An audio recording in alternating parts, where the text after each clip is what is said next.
Welcome back, viewers. You're watching WION World is One. This is World DNA, the show that gets you ahead of the rest. I'm Shivan Chandna. And I'm Hem Kaur Saroy. And on the show today, Trump has waved off plans for Israel to strike Iran in absence of a nuclear deal, which was planned for as early as next month.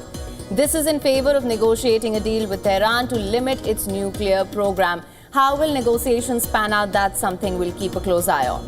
Also, getting you the latest from West Asia. As per reports, senior Hamas officials have said that they are preparing a response to an Israeli proposal for a ceasefire and hostage release deal, adding that the group's weapons will not be subject to any negotiations. That's a clear red line for Hamas. We'll be bringing you the latest on that front as well. This is World DNA. Let's start with the headlines.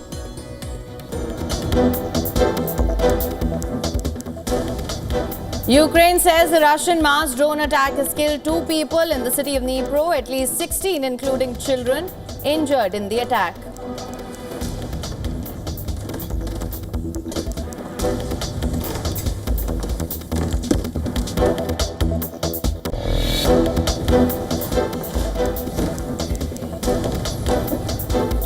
US Secretary of State Marco Rubio takes off for Paris to meet French President Emmanuel Macron and European allies on US efforts to negotiate a peace deal between Russia and Ukraine.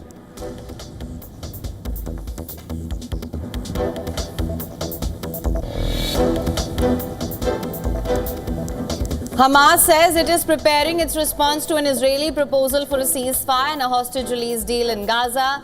This as Israeli Prime Minister Benjamin Netanyahu instructs his negotiating team to continue the steps to advance the release of captives.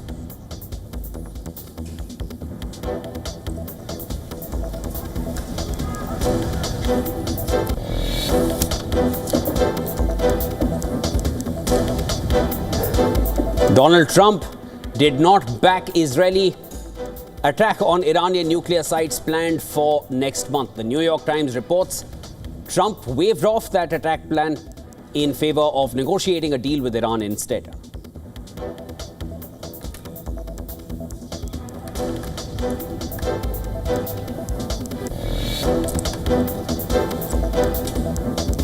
Fed Chair Jerome Powell flags a slowdown in U.S. economic growth with modest consumer spending and import surges distorting GDP estimates.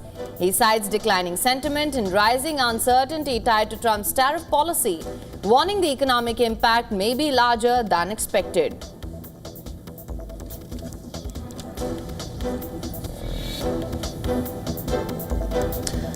Treble chasing Inter Milan. Pip Bayern Munich 4-3 on aggregate to enter Champions League semi-finals. The Italian champions will take on Barcelona for a place in the final.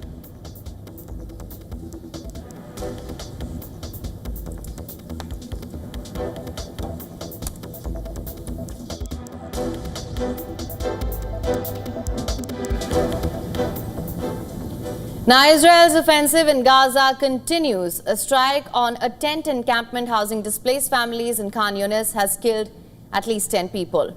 Video obtained by Reuters shows fire burning from displacement tents while civil defense members and other people are trying to rescue the injured victims. Medics say that at least 35 people have been killed in Israeli attacks since early on Wednesday, with more devastating strikes being reported in recent hours. Another airstrike killed 10 people, including Fatima Hassouna, who was a well-known writer and photographer and had documented the war.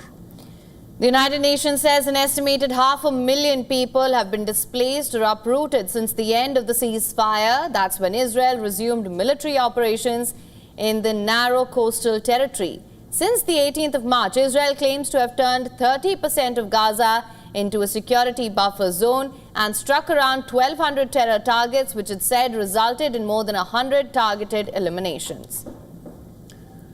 This as efforts for the restoration of the ceasefire continues. A senior Hamas official told AFP that the group is still preparing its response to the Israeli proposal while affirming that there is no room for any partial deal.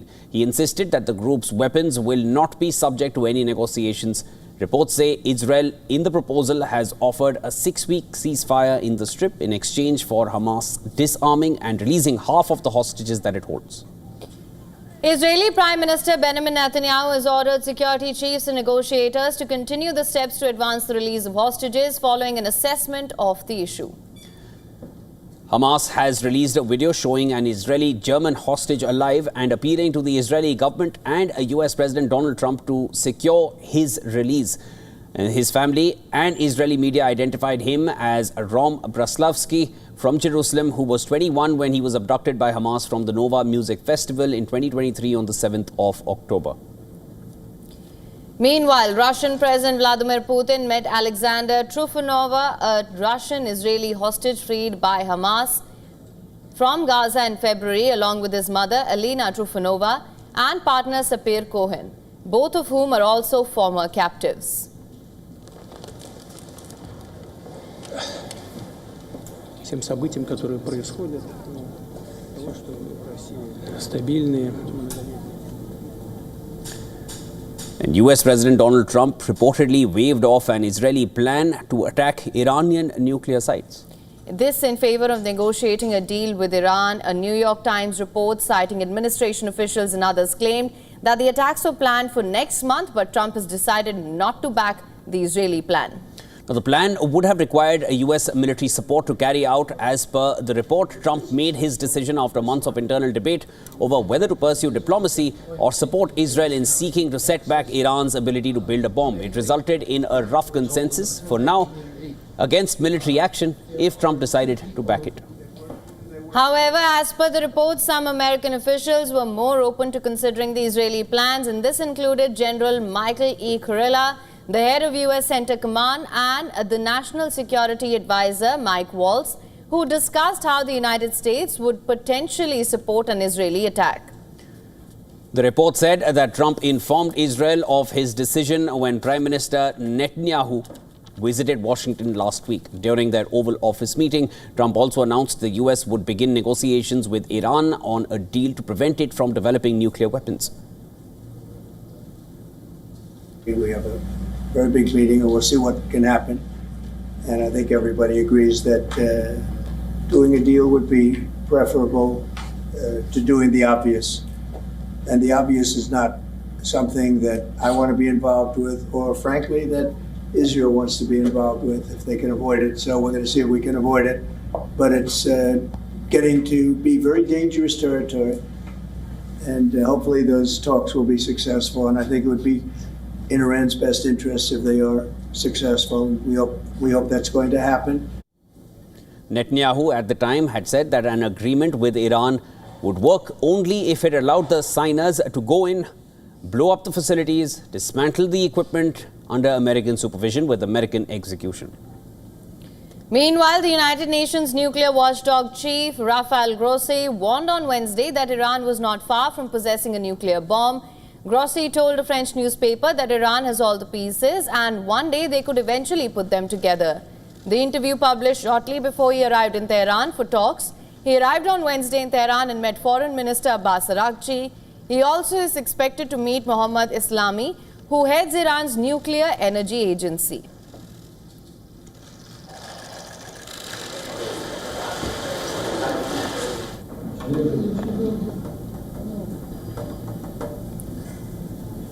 A Russian drone strike in Ukraine's southern city of Odessa injured 3 civilians and left behind a trail of destruction. Now, these are the scenes of the aftermath of the attack that damaged civilian infrastructure in the southern region in Ukraine.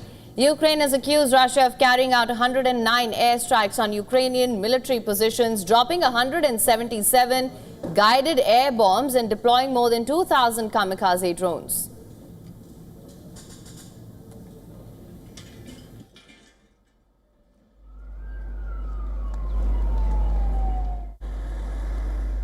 We ran into the room that has no windows. We have one room that has no windows. So we ran there and thank God we are alive.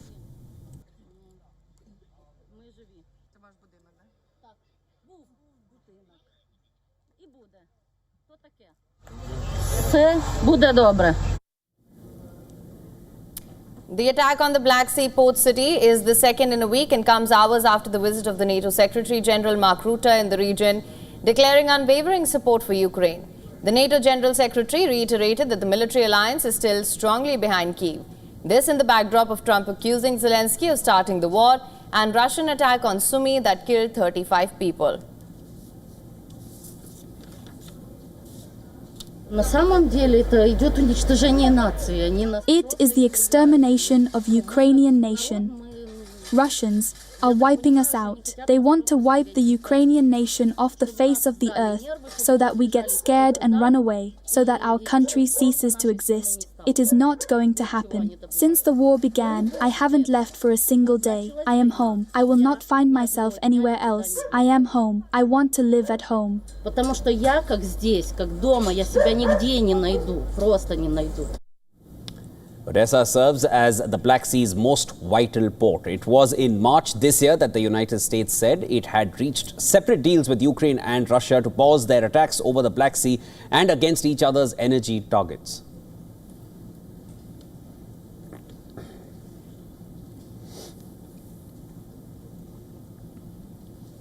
And the United Nations has sounded alarm in South Sudan, where escalating clashes have left nearly 200 people dead since March.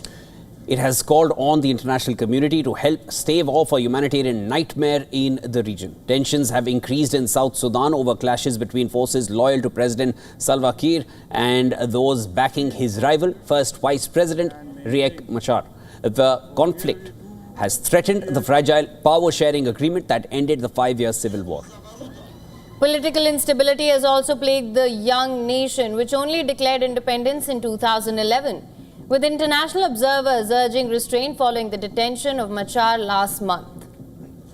Amid political instability, the humanitarian needs of Sudan are also staggering. According to UN mission in South Sudan, 9.3 million people, 3/4 of the population, need aid, with 7.7 million suffering from severe food insecurity. The country is facing its worst cholera outbreak since independence, with nearly 50,000 cases and 900 deaths. About 130,000 people have been displaced since March, with thousands of them reportedly crossing into Ethiopia.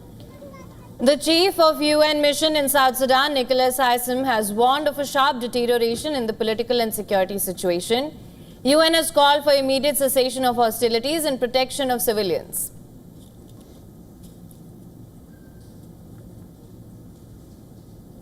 There has been a sharp deterioration in the political and security situation, which threatens to unravel the peace gains made in recent years.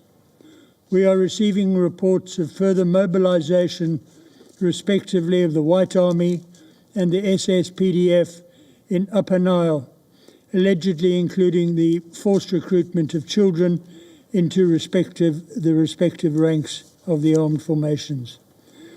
The deployment of Ugandan foreign forces at the request of the South Sudanese government has further staked public anxiety. Joining the chorus, France's permanent representative to the United Nations also called for implementation of the 2018 revitalized peace agreement.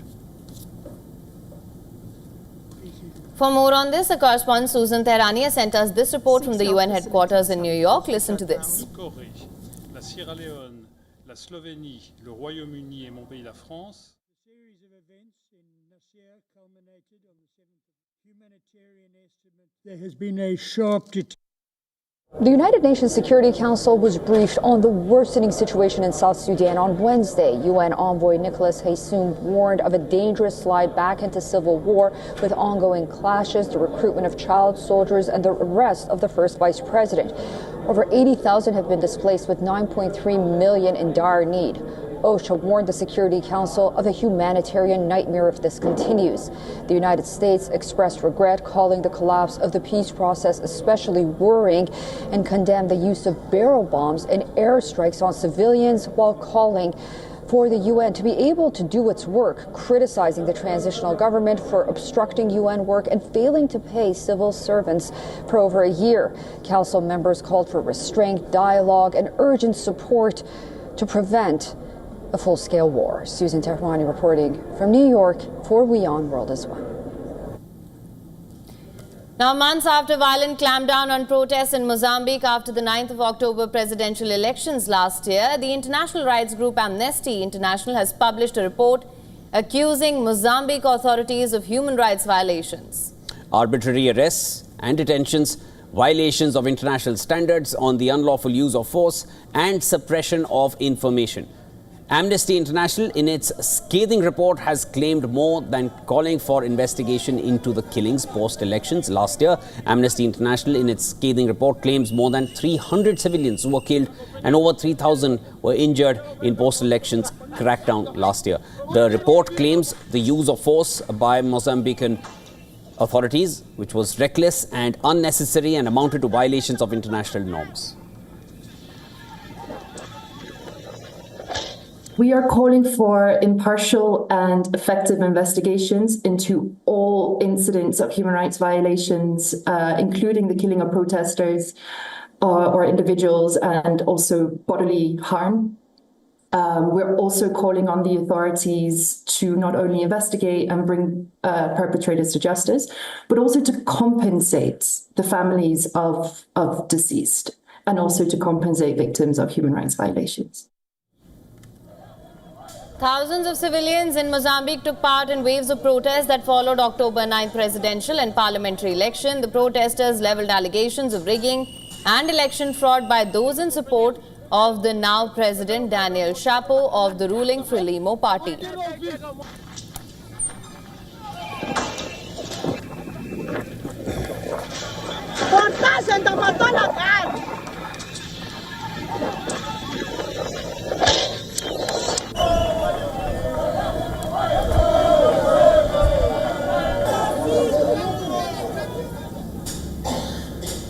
Donald Trump is still 2 weeks short of completing the first 100 days as the US president. But in less than 3 months, lawsuits have piled up. Protests are a common sight. Sensitive information has been mistakenly leaked to a journalist. World leaders are scrambling for meetings. The markets are facing uncertainty, and talks on 2 ongoing wars still uncertain. Well, that's a long list for the first 100 days itself. But has Trump bitten off more than he can chew? Much has happened in the last 24 hours itself. The US has decided to increase tariffs on China to 245%. And this comes after China asked its airlines to suspend orders for jets from the American giant Boeing. There is no clarity on when the two sides will come to the negotiation table. And the White House remains steadfast that it is China that has to come make a deal with the US and not the other way around. And while the tensions remain high between the two superpowers, Japan's delegation is on a US visit to negotiate the reciprocal tariffs that Trump first implemented on the 2nd of April and halted for 90 days to allow countries to make deals. But within the last 2 weeks, markets have witnessed a bloodbath and economists are projecting a recession for the US. And that was trade. Let's now come to the wars that Trump promised to stop, and some even within 24 hours. In the ongoing Russia-Ukraine war, talks are still at very early stages for a proposed ceasefire. Just last week, US Special Envoy Steve Witkoff was in Moscow to meet top Russian leadership and Putin himself. While the president says that Russia is open to peace, Foreign Minister Sergei Lavrov has said reaching an agreement will not be easy. On the other hand, Ukraine says it has made inroads with US on the rare earth minerals deal, but there is still no clarity on when the agreement will be signed. In the Israel-Hamas war now, let's talk about that. Getting both sides to agree on a truce deal has been a challenge for the US days after Witkoff said that Washington was very close to secure the release of the hostages still held captive by Hamas. Hamas rejected a proposal sent by Israel via mediators. Then there is the impasse with Iran. Both Washington and Tehran have made big statements on what they will and will not negotiate during the nuclear talks. Now, these were international issues. Let's next talk about domestic issues for the US. There are over 70 active lawsuits against Trump and his administration. A federal judge has rebuked Trump over the return of a migrant wrongly deported to El Salvador. The judge has said there is no evidence that the Trump administration tried to secure Kilmar Abrigo Garcia's return. Bring Kilmar home! Bring Kilmar home! Bring Kilmar home! They try to separate us! Now, before the hearing, dozens of protesters outside the courthouse chanted "Bring Kilmar home" as they listened to his wife urge the United States and El Salvador to return him.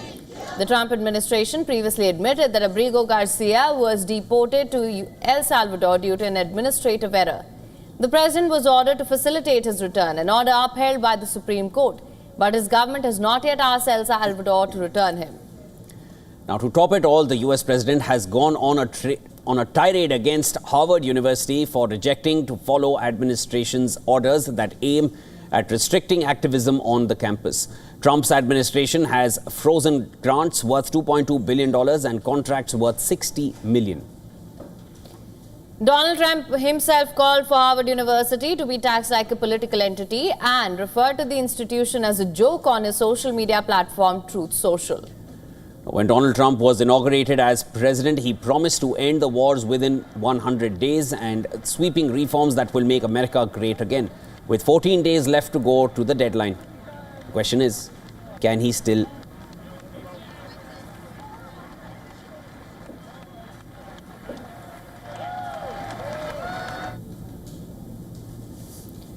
Now, who is a woman? A mother, a sister, a daughter, a wife, a presence that nurtures and sustains, who builds homes, breaks glass ceilings. But in a world reshaped by identity politics and social flux, even this timeless question has become a battleground now.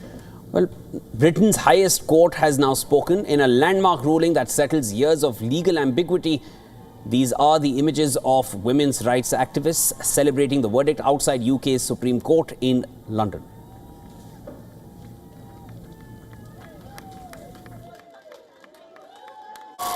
Today, the judges have said what we always believed to be the case, that women are protected by their biological sex, that sex is real, and that women can now feel safe that services and spaces designated for women are for women, and we are enormously grateful to the Supreme Court for this ruling.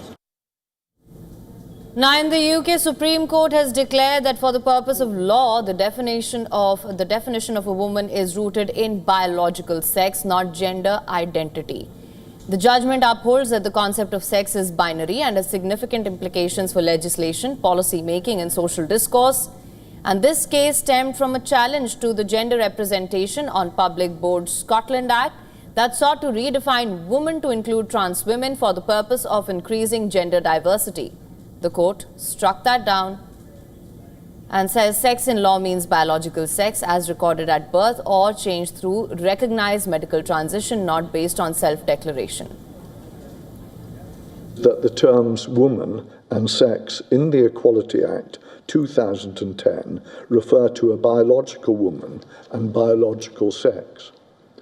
But we counsel against reading this judgment as a triumph of one or more groups in our society at the expense of another. It is not. The judges, however, cautioned this should not be seen as a political victory for any side in the increasingly polarized culture wars.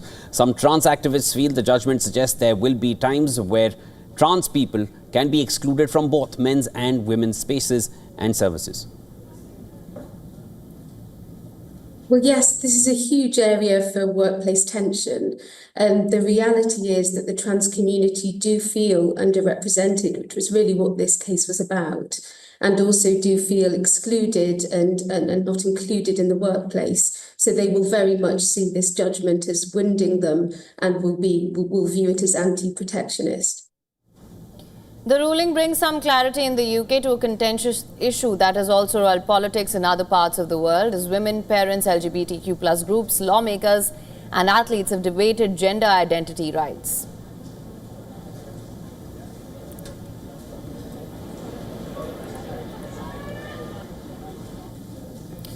Now, a fireball lit up the night sky in Mexico, sparking awe across the country. But what was it? A shooting star, a meteorite or a UFO? The exact answer is a bolide. Around 3 a.m. local time on Wednesday, a bright object initially appearing to be a meteorite lit up the skies over Mexico's capital. Now, the bolide also generated a rumble which prompted social media users to doubt what was happening and their own safety. But scientists were quick to know that the object rocketing across the skies was not a UFO. It was a bolide. Bolides, defined by NASA as fireballs, are exceptionally bright meteors that are spectacular enough to be seen over a very wide area. Es raro que un cuerpo genere estruendo. It is rare for a body to generate rumble. That means that it was big enough to generate rumble, and that is what made the people doubt about what it was. Unlike meteorites, which impact Earth, a bolide disintegrates in the atmosphere, but the rumble shows that the object was particularly big. And this particular meteorite was around 5 feet in length and posed no threat to the public.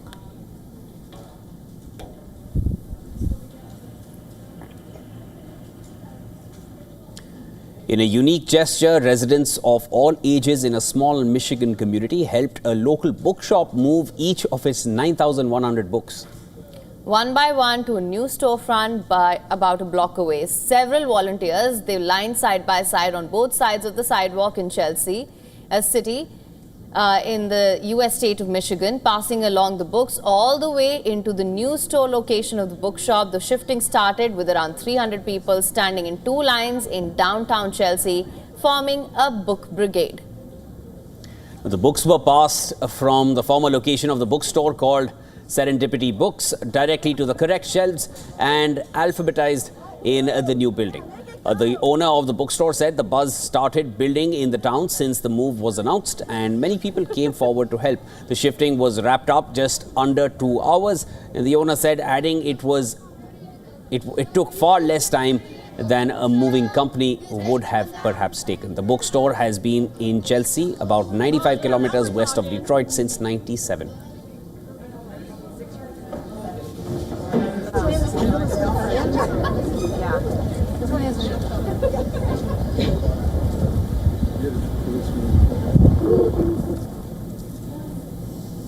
And with that, it's time now for a short break. Lots more on the other side. Come right back.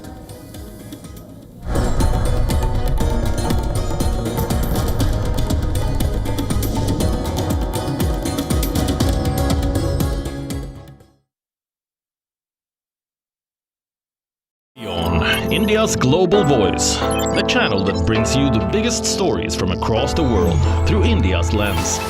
Now available in more than 190 countries worldwide. Because we believe that the world is one. Watch us in Africa, Europe, USA and Canada, South America, Asia Pacific, Middle East and North African regions. Also available on these digital platforms across the world. WION, World is One. From the bustling trading floors of Wall Street to the vibrant exchanges of Asian stock markets, WION breaks it down for you to make sense of what's happening. As we reveal the key factors behind events, strategic battles, and the game-changing business decisions that shape the world. We bring you all of this and more on World Business Watch.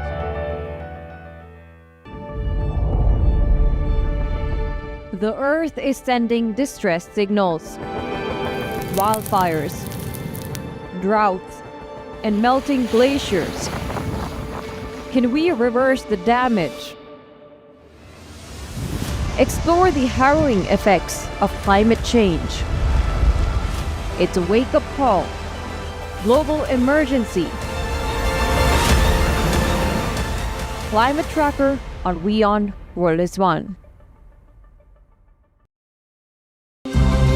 To bring the benefits of the Subhash Chandra Show to your educational institution, teachers and students, send an invitation to Juhi Jha at juhi@such.org.in.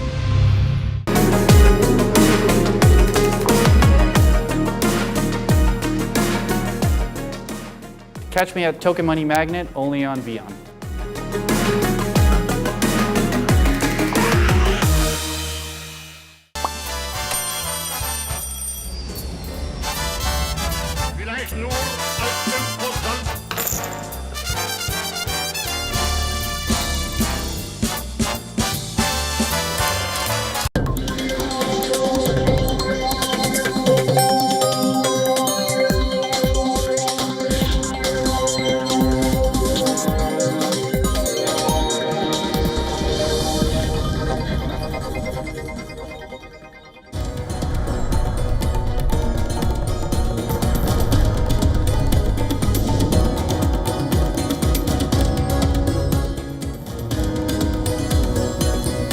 Welcome back to WION World is One. This is World DNA. Lots lined up for you on this side of the show as well. Let's get started with the headlines first.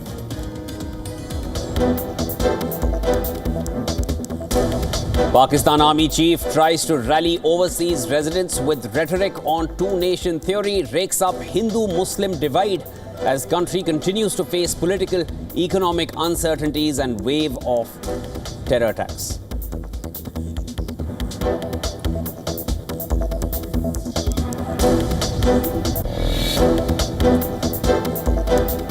Ukraine says a Russian Mars drone attack has killed 2 people in the city of Dnipro, at least 16, including children, injured in the attack.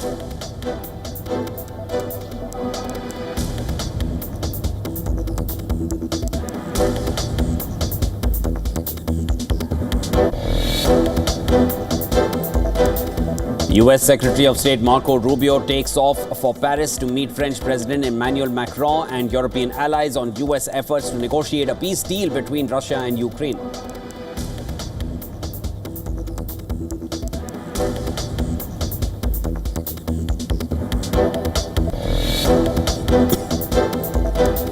Hamas says it is preparing its response to an Israeli proposal for a ceasefire and hostage release deal in Gaza. This is Israeli Prime Minister Benjamin Netanyahu instructs his negotiating team to continue the steps to advance the release of captives.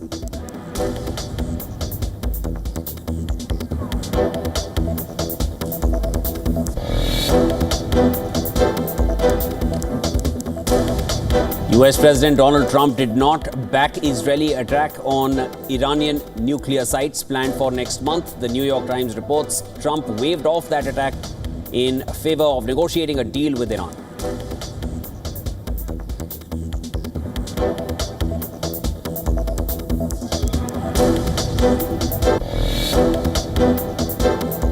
Fed Chair Jerome Powell calls for clear regulation of crypto assets, citing rising mainstream adoption and consumer risk, while collaboration on rules is ongoing. Powell stresses the urgency of legislation and hints at possible easing of restrictions for the banks.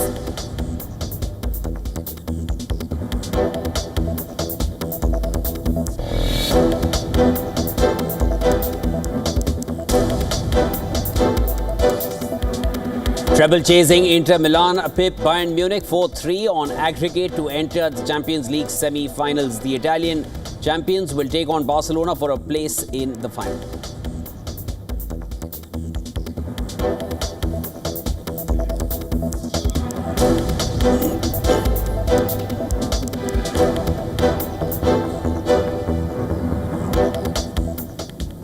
Tariff and trade tensions are affecting bilateral relations beyond the shores of America. In South Asia, trade differences are coming to a head between India and Bangladesh. The Bangladesh government has closed 3 land ports with India. The UNIS government has banned yarn imports from India as well. And yarn is the most important raw material for Bangladesh's booming textile industry. Cheap Indian yarn effectively rules the Bangladeshi garment industry. But with the ban on Indian yarn, the Bangladeshi industry will now have to turn to domestic suppliers. Dhaka's decision follows India's move to suspend transnational shipment facilities given to Bangladeshi exports to other countries. Now, India's External Affairs Ministry cited logistical challenges behind its decision. India's decision has sent shockwaves in Bangladesh's garment industry. Dhaka depends majorly on Indian infrastructure for a third of its trade, and manufacturers are requesting the Indian government now to retract its decision. Bangladesh is struggling to emerge out of political turmoil even as it awaits a democratically elected government. But if economic conditions only worsen, it can signal a fresh crisis in Bangladesh.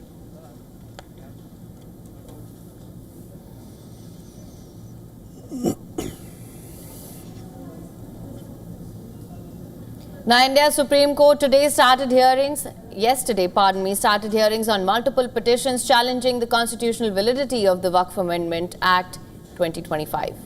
The contentious law that brings in changes to the management of Waqf properties in India and has set off a political, social and legal storm. The Supreme Court has proposed to pass an order that properties declared as Waqf, including Waqf by user, will not be denotified. A bench comprising of the Chief Justice of India and 2 Supreme Court judges asked the Solicitor General appearing for the centre on how Waqf by user can be disallowed, as many will not have requisite documents to get such Waqfs registered. The centre has opposed the proposed order and sought a hearing.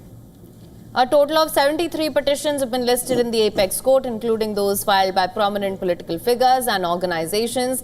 These include ones by AIMIM leader Asaduddin Owaisi, Congress MP Mohammad Javed and the Jamaat Ulama-e-Hind.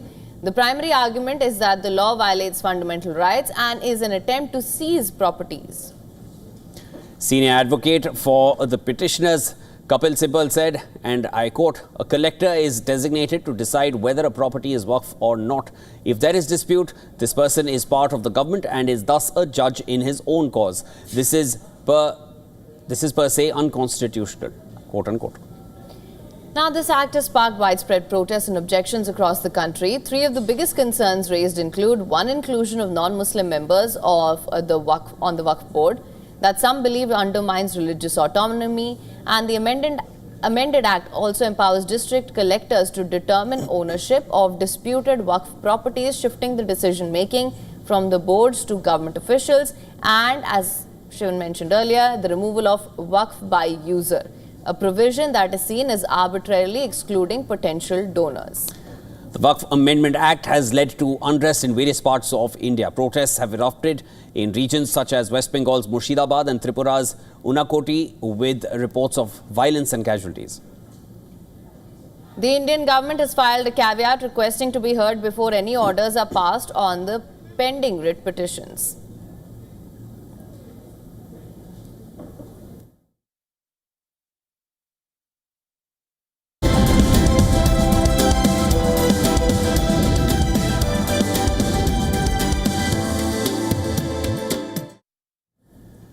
And gold hit yet another all-time high on Wednesday, twice in 3 trading days. Now, the yellow metal is currently selling for more than $3,300 an ounce, which at one point was a fantasy land bet. Just 5 years ago, in April 2000, gold was meandering around its price of roughly $250 an ounce. More importantly, when one looks at how gold is doing compared to its less famous precious metal sibling silver, that differential flags an imminent recession. At least that is what history suggests. Currently, 1 ounce of gold will get you more than 100 of silver, which is historically very high, with data stretching all the way back to 1970. The last time the gold to silver price ratio was this high was during the height of the COVID-19 lockdown panic. Bloomberg's senior commodity strategist Mike McGlone points out that this ratio tends to spike prior and during US recessions. Now, gold is primarily used as a hedge during difficult economic or geopolitical scenarios. The use of gold and jewelry is just another use case. On the other hand, silver is more of a werewolf metal, used significantly as industrial metal. So when investors fret about a recession, gold usually outperforms silver. That is because investor demand for the yellow metal surges while industrial demand falls, which acts as a relative drag on silver.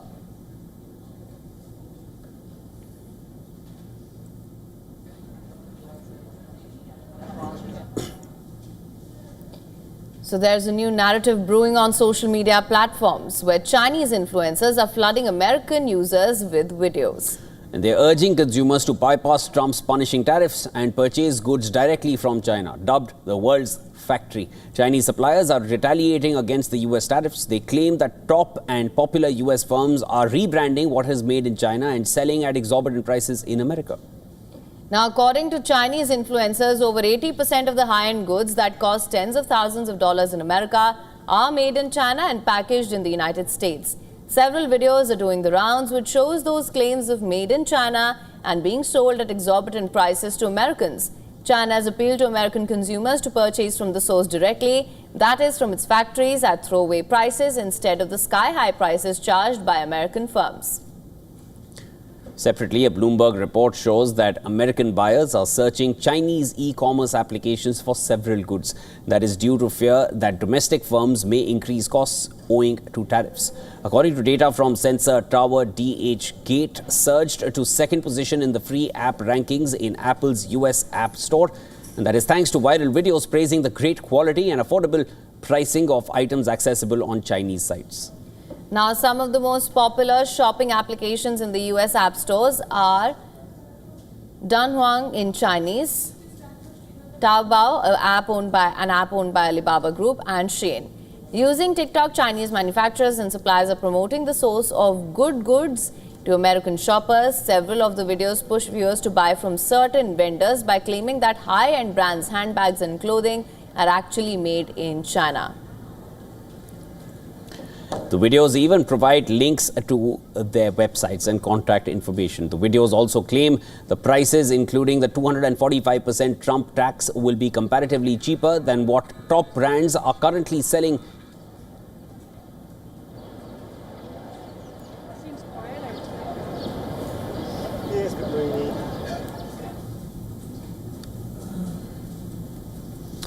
North Korea is carrying out massive infrastructure projects in the city of Pyongyang.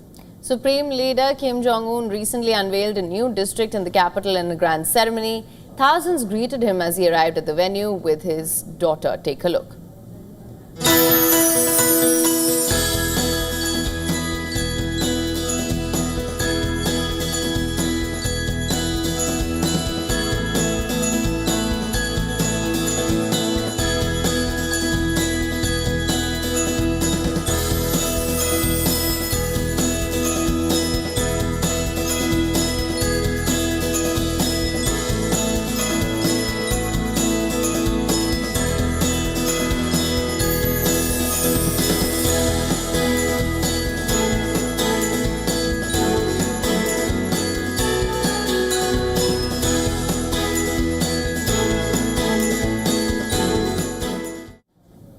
A creature long thought to be a sea monster has been caught on camera now for the first time since it was identified a century ago. The colossal squid, the heaviest invertebrate in the world, has been filmed alive in the wild for the first time since it was identified about a century ago. Here's a special report.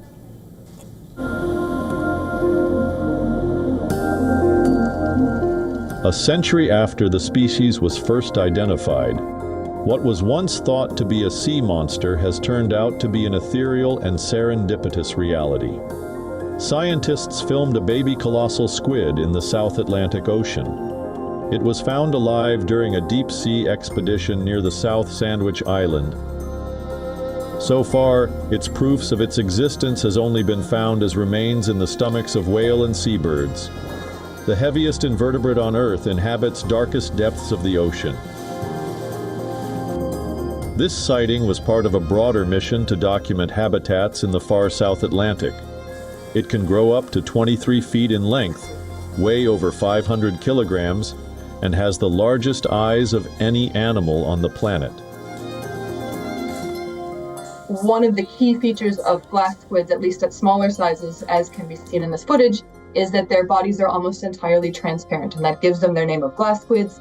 Some of the other species in this family are quite round, and they actually look like little light bulbs drifting around in the deep sea.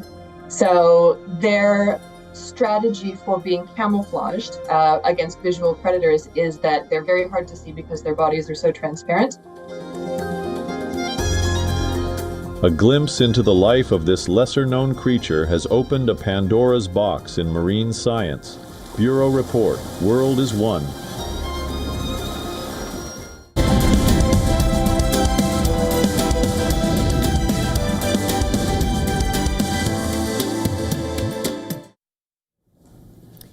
Now, in a significant crackdown on cybercrime in India, Jammu and Kashmir police have seized over 7,000 bank accounts and detained more than 50 people for their involvement in an alleged mule account scam. Around 20,000 local bank accounts are now under investigation, while the authorities did not disclose the transaction amount. Reports suggest the total amount could be in crores. Mule accounts are third-party accounts used by cyber criminals to hide the source of illegal money scammers. The scammers often connect with naive people on social media and fool them into opening new bank accounts. These accounts are active only briefly, allowing scammers to receive illicit funds before they are quickly closed. The mule account menace is far and wide in India. In 2023, the Indian Cybercrime Coordination Center froze around 4.5 lakh mule accounts, many of which were open in public sector banks. Meanwhile, on the global scale, according to a 2024 Nasdaq report, around $3.1 trillion in illicit funds moved through the global financial system in the past year. Many victims who later realized they'd been scammed contacted a social activist who then acted as whistleblower and guided them to the police and civil administration.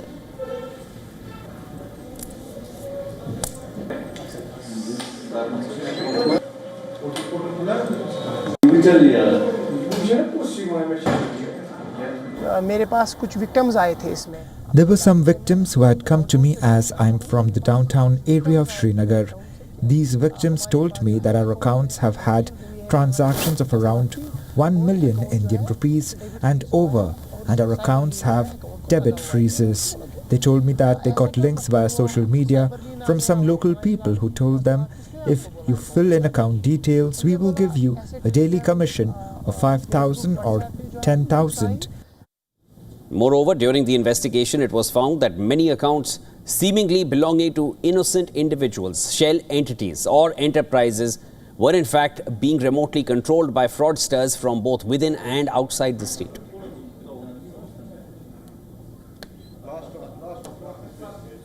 Kashmir police has unearthed a huge cyber scam in the Kashmir Valley.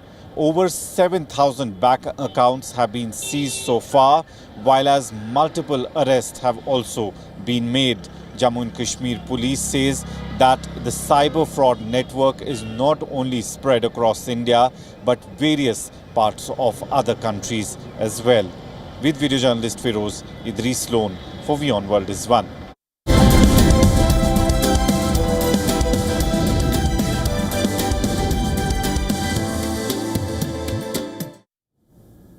And in sports, it was a night forever etched in the hearts of Arsenal fans. The Gunners ousted holders and 50